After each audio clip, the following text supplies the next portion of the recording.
Hello everyone, my name is Caitlin James and I am going to be giving you a presentation on the Higher Education Research Institute. So the basics of HERI.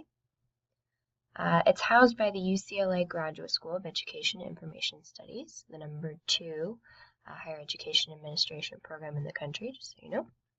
It's home of the Cooperative Institutional Research Program, or CIRP. Their mission is to inform educational policy and promote institutional improvement through an increased understanding of higher education and its impact on college students. The model also focuses on longitudinal research to assess change. So, the CIRP, the Cooperative Institutional Research Program, is regarded as the most comprehensive source on information on college students. So it's a national longitudinal study of the American higher education system of 1973. It has data on over 1,900 institutions, 15 million students, and 300,000 faculty members. They're also the creators of their CIRP surveys, as well as the graduation rate calculator, which allows colleges to predict expected degree completion figures in 4, 5, or 6 years for a single student or a cohort. This rate is based on factors such as gender, race, and ethnicity, SAT, ACT test scores, and average grade of a student's high school cohort. So the CIRP surveys consist of a couple. First of which is the CIRP Freshman Survey, Your First College Year, Diverse Learning Environments, College Senior Survey, and the HERI Faculty Survey. So I have a couple of infographics that I'm going to talk about some of those surveys and go along with you. So the Freshman Survey of 2014, it's the most recent one that they have. It's for students before they attended a specific institution and examines behaviors in high schools, preparedness, as well as admissions decisions, student values and goals, and concerns about financing college. So you can see kind of about their background, and what they're hoping to gain in the future, as well as the habits that they've had and certain enrollment patterns that the institution may want to improve on. Your First College Year 2015, again, the most recent survey that they have, assesses students' adjustments to college after their first year. Talks about their academic experiences and achievements. It collects information about extracurricular experiences, studies first-year programs, and examines student change.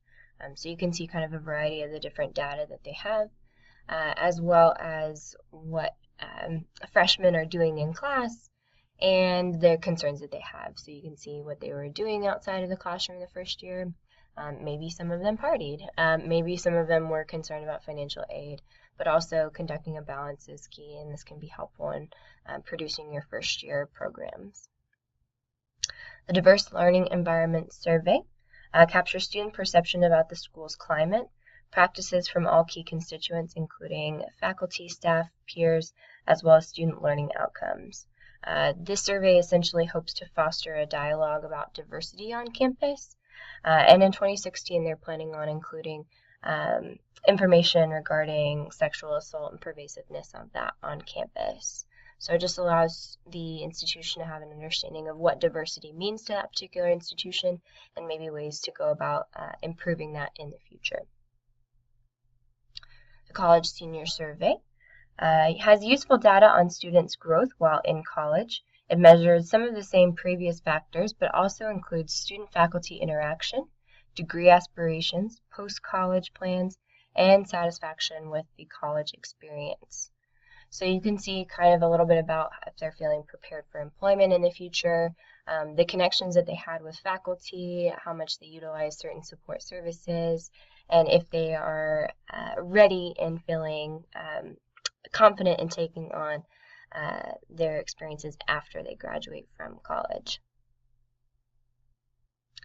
The HERI Faculty Survey, it covers the ways faculty conduct learning at the institution, the overall satisfaction of faculty, prioritizations of the campus that the faculty perceive, and also how to grow and improve the school.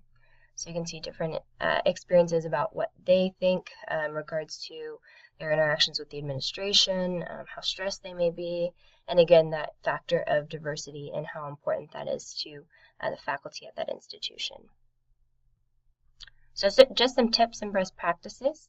The surveys are most commonly used with accreditation.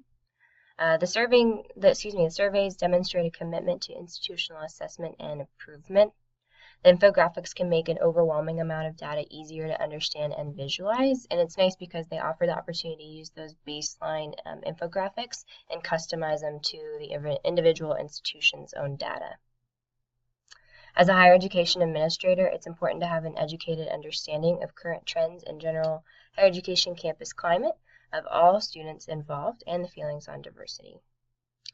Understanding the general climate can better assist how it compares to your own institution versus the rest of America or other institutions. Different types of surveys can assist in understanding the concerns of the specific population you work with. Maybe you work with upperclassmen or underclassmen. Those surveys can assist with that too. And they allow for practical program changes or adaptations to better serve our students. And the surveys can be expensive. Each has an administration fee and a processing fee per completed survey, so be sure to do your research before utilizing those. Resource that I use is simply their website. It's pretty easy to read. They lay it all out easily for you. And I learned a lot of information regarding the Higher Education Research Institute and what it can mean for us as administration professionals. So hope you learned a lot from my podcast, and if you have any questions, feel free to let me know. Thanks.